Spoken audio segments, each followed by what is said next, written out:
A wife of Dubai's ruler Mohammed al-Maktoum is in hiding in London. Princess Haya is fighting for custody of her children and protection from her husband. The world was left overwhelmed in March 2019 when Princess Haya bint al-Hussein, the wife of Dubai's ruler Sheikh Mohammed bin Rashid al-Maktoum, abruptly fled her castle and sought sanctuary in London. Dubai's ruler Sheikh Mohammed al-Maktoum and his ex-wife, Jordan's Princess Haya, now fighting a custody battle in the High Court.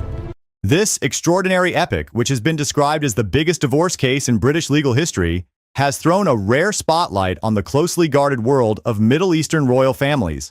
As Princess Haya now lives in self-imposed exile, she has decided to break her silence and share the remarkable story of her escape. A wife of Dubai's ruler Mohammed al-Maktoum is in hiding in London. Princess Haya bint al-Hussein is said to be in fear for her life after she fled from her husband. In an interview, the 50-year-old princess recounts the events that shattered her seemingly idyllic marriage to one of the most powerful men in the UAE.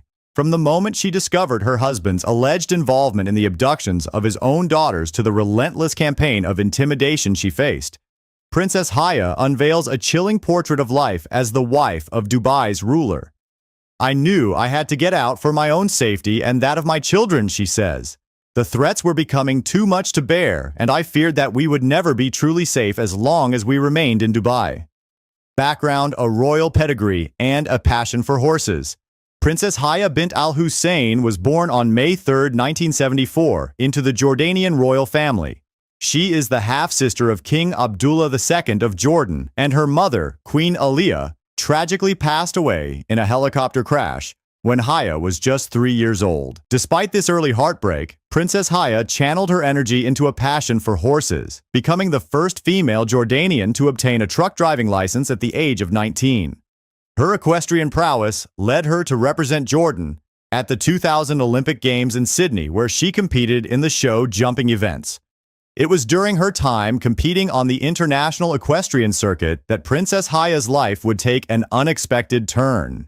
In 2002, she crossed paths with Sheikh Mohammed bin Rashid al-Maktoum, the ruler of Dubai, and a prominent figure in the global horse racing industry. The two soon struck up a relationship, and in 2004, they married in a private ceremony in Amman, Jordan. For years, Princess Haya and Sheikh Mohammed's union was perceived as a fairy tale romance, with the couple frequently appearing together at high-profile events and welcoming 2 children, a daughter named Jalila and a son named Zayed. However, beneath the veneer of marital bliss, cracks were beginning to form. The escape, a desperate flight to safety. In May 2019, Princess Haya's world came crashing down. She had made a startling discovery. Her husband, the ruler of Dubai, had allegedly orchestrated the abductions of 2 of his other daughters, Sheikha Latifa and Sheikha Shamsa, in the past. Fearing for her own safety and that of her children, Princess Haya made the decision to flee the UAE and seek refuge in the United Kingdom. It happened 22 years ago. One of the daughters of the ruler of Dubai, Princess Shamsa, tried to escape from her family. Her cruel father brought her back and imprisoned her in Dubai. Nobody has seen her since then, but the terrible secrets of the Dubai royal family have come out. She recounts, "It was a terrifying realization. I knew then that I could no longer trust my husband and that our lives were in grave danger. I had to get us out, no matter the cost." Seeking sanctuary and custody. Once in the UK, Princess Haya wasted no time in seeking legal counsel and filing for divorce from Sheikh Mohammed. Citing concerns for her safety and that of her children, she petitioned the British courts for a non-molestation order, a type of court order that protects individuals who claim to have been victims of domestic abuse. She explained, "I knew that as long as we remained in Dubai, we would never truly be safe. My husband's power and influence were far-reaching, and I had no doubt that he would stop at nothing to get us back under his control." The custody battle that ensued was fiercely contested, with Sheikh Mohammed reportedly reaching out to King Abdullah II of Jordan, Haya's brother, in a bid to have his children returned to Dubai. However, through a strategic move, Princess Haya was able to secure diplomatic immunity by being appointed as a deputy ambassador to the UK, allowing her to file for divorce and asylum on behalf of herself and her children. Shocking revelations and a landmark court ruling. As the divorce proceedings unfolded in the London High Court, a deluge of shocking revelations began to surface. Princess Haya accused her husband of orchestrating the abductions of his other daughters, Sheikha Latifa and Sheikha Shamsa, and claimed that he was planning to have their own 11-year-old daughter married off to the Saudi crown prince in 2018. Princess Haya stated, "I knew I had to put a stop to this. The thought of my own child being forced into marriage at such a young age was simply unacceptable. I had to do everything in my power to protect her and my other child." The court battle only intensified as Princess Haya alleged that Sheikh Mohammed had been complicit in the unlawful hacking of her mobile phone, as well as those of her legal team and security personnel. The use of the sophisticated Pegasus spyware, sold to the UAE by an Israeli firm, sent shockwaves through the proceedings, raising serious concerns about privacy and the potential for abuse of surveillance technology. In a landmark ruling, the UK High Court found that Sheikh Mohammed had indeed engaged in a campaign of fear, intimidation, and harassment against his estranged wife, amounting to what the judge described as domestic abuse on a scale that is entirely outside the ordinary circumstances of cases heard in the family court. Judge Andrew McFarlane, the president of the Family Division in England and Wales, cited assertions made against Princess Haya, claiming that she and her children would never be secure in England. He also emphasized the case of Princess Latifa, alleging that she was brought back into the Emirates against her will, following her 2018 departure from Dubai, and an alleged kidnapping from a ship off the coast of India. Despite the court's findings, in no respect has His Highness accepted that any of this behavior has either taken place or that he has had any part in orchestrating it. The judge stated, "A record-breaking divorce settlement. The court's findings were a resounding victory for Princess Haya, who had fought tirelessly to protect herself and her children." In 2022, the UK High Court ordered Sheikh Mohammed to pay a staggering £554 million divorce settlement, the largest such award in British legal history. Divorces are often messy and costly affairs, but nothing compares to the one that currently entangles the royal family of Dubai. There were more people with Princess Haya said, "This was never about the money. It was about securing our safety and ensuring that my children would be shielded from the threats and coercion that had become a daily reality for us." The court recognized the gravity of the situation and the urgent need to provide us with the resources to live securely. The ruling also granted Princess Haya sole custody of her 2 children, with Sheikh Mohammed's access to them limited to phone calls and messages. The judge emphasized the clear and ever-present risk that the family continued to face, not just from external sources, but from the ruler of Dubai himself. There is a clear and ever-present risk to these children that is almost certain to persist until they obtain their independence, the judge said.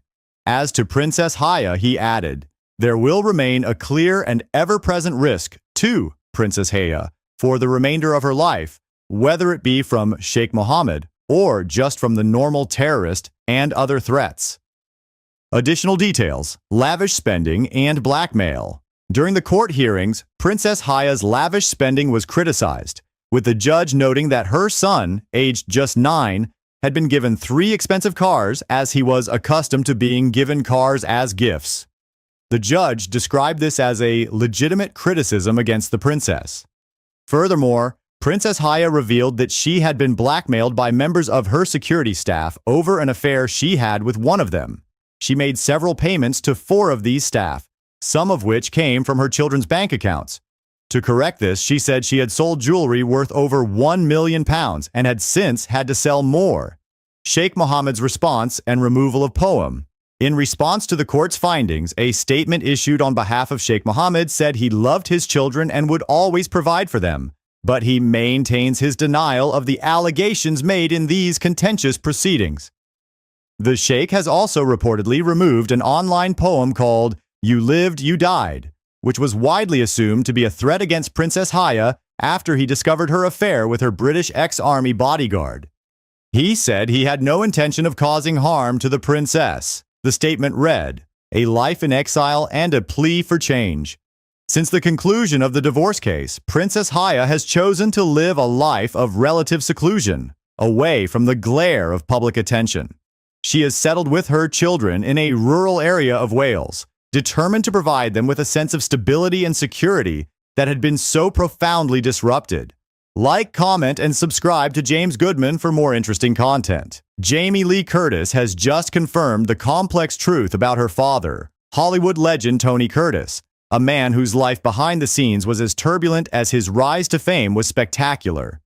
Beneath his Hollywood charm lay deep personal struggles, including battles with addiction, fractured family ties, and a final will that disinherited his children and sparked a bitter family feud. As Jamie Lee opens up about her father's legacy, she tells a story of resilience, heartbreak, and the human cost of fame that reshapes how we remember Tony Curtis and his lasting impact.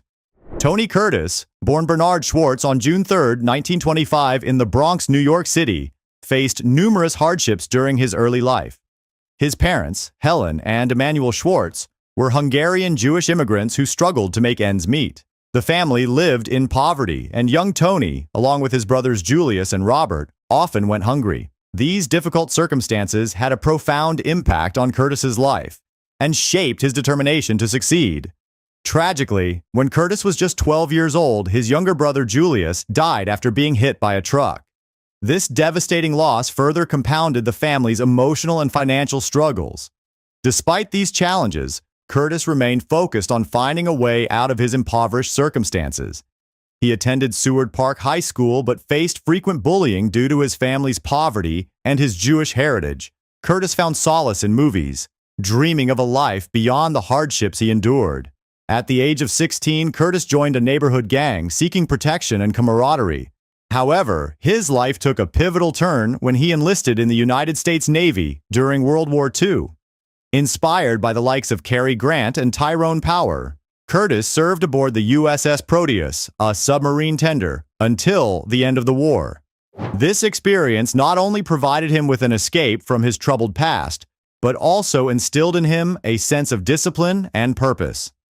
Upon his return from the war, Curtis was determined to pursue his dream of becoming an actor. He studied at the dramatic workshop of the New School in New York City, honing his craft under the tutelage of the influential German director Erwin Piscator.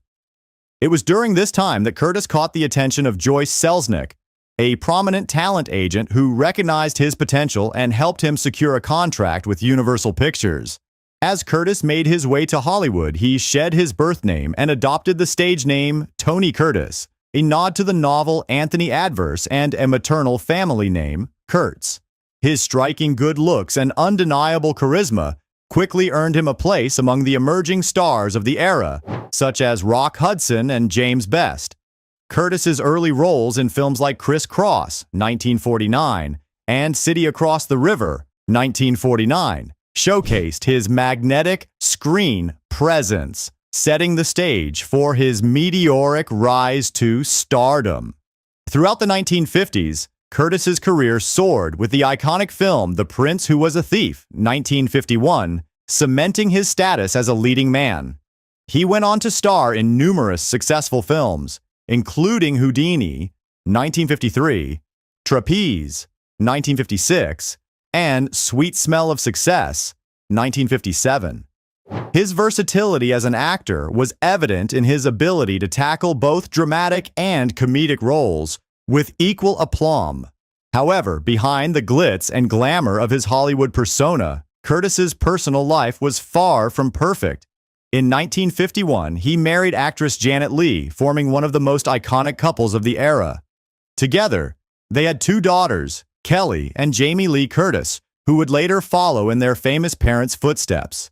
Despite their picture-perfect image, cracks began to appear in their marriage, and the couple divorced in 1962. Curtis's personal struggles extended beyond his tumultuous marriages. He battled with substance abuse, particularly during the 1970s and 1980s as his career began to decline. his dependency on alcohol and drugs took a toll on his health and professional prospects. In 1984, Curtis's addiction reached a critical point when he was rushed to the hospital with advanced cirrhosis. This harrowing experience served as a wake-up call, prompting him to seek treatment at the Betty Ford Clinic and commit to sobriety.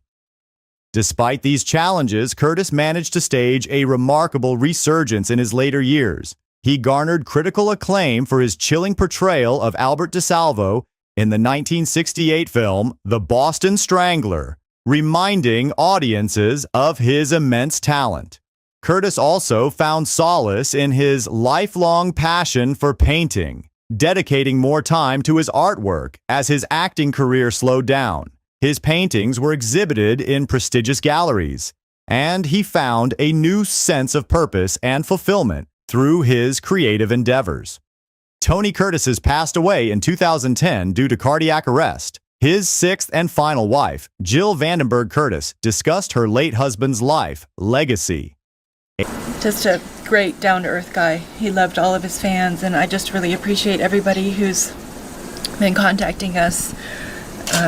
I know Tony would appreciate to know that everybody around the world that's loved him all these years still loves him and will always think of him.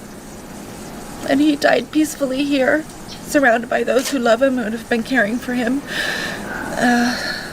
In his bedroom, in his, where he loved to be and hang out. And I'm very happy for that. I'm very happy we made the decision to bring him home from the hospital and let him be here at home and be peaceful. And he fell asleep, and he passed in his sleep. How's his health been last few months or so? Well, he's been in and out of the hospital. Tony had COPD and very bad lung problems from smoking. About 30 years ago he quit, but his lungs never worked the way they should have. And so he always was fighting that.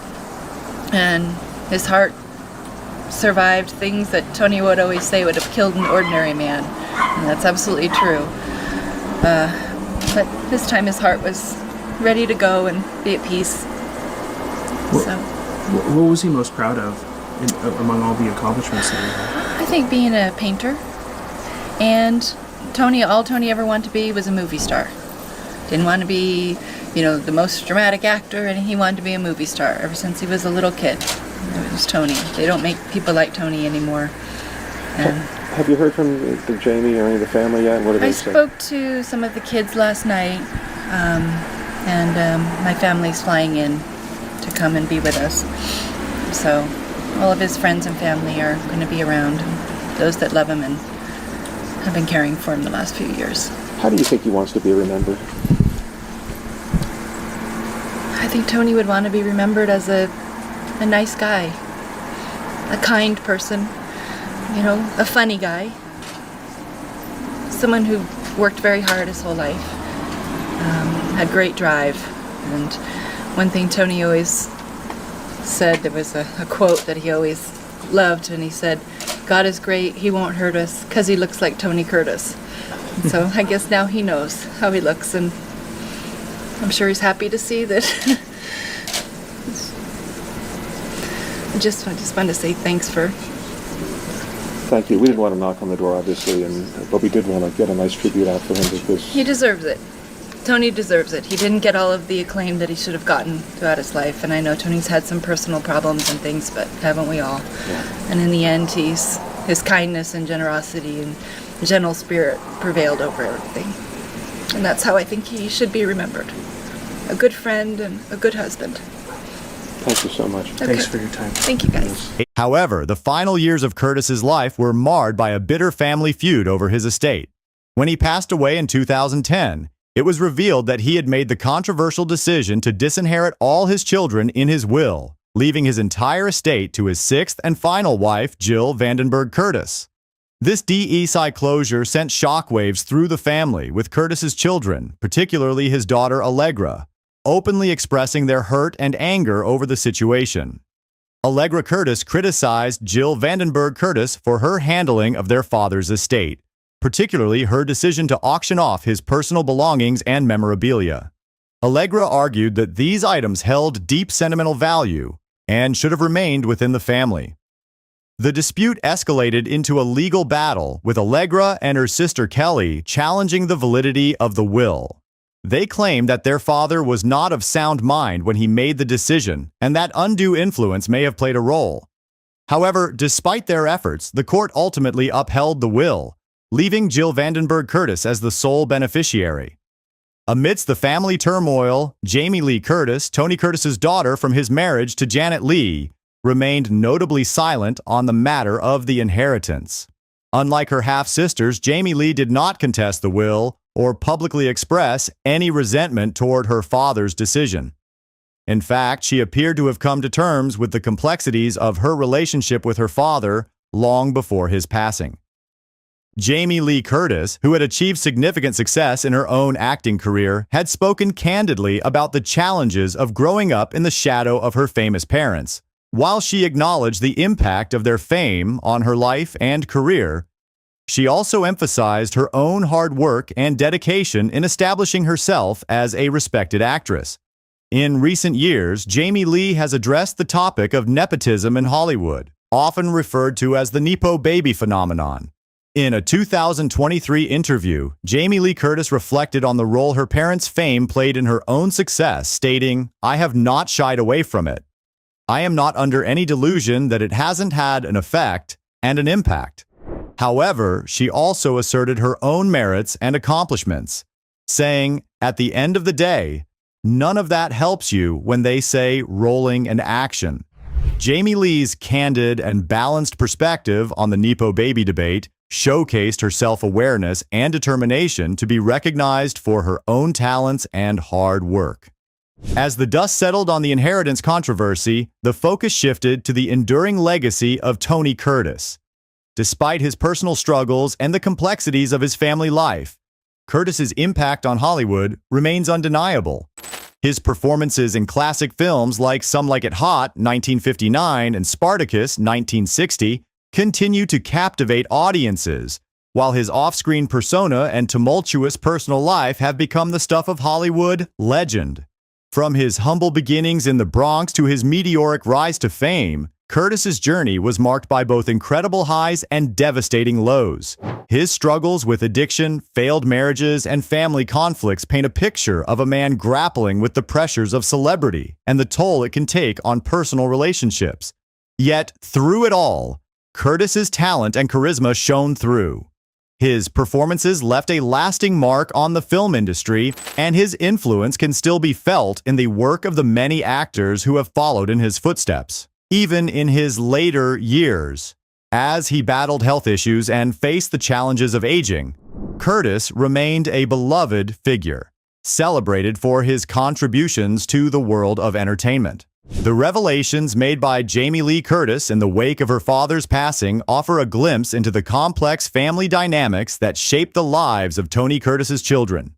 While the inheritance controversy and the Nepo baby debate may have garnered headlines, they ultimately showcase deeply personal struggles that often lie beneath the surface of Hollywood glamour. In the end, the legacy of Tony Curtis is one that will continue to inspire and captivate audiences for generations to come. His films, his artwork, and the impact on popular culture serve as a symbol of his enduring talent and the resilience of the human spirit. As his daughter Jamie Lee Curtis so eloquently put it, "My father leaves behind a legacy of great performances in movies and in his paintings and assemblages. He leaves behind children and their families who loved him and respected him, and a wife and in-laws who were devoted to him. He also leaves behind fans all over the world.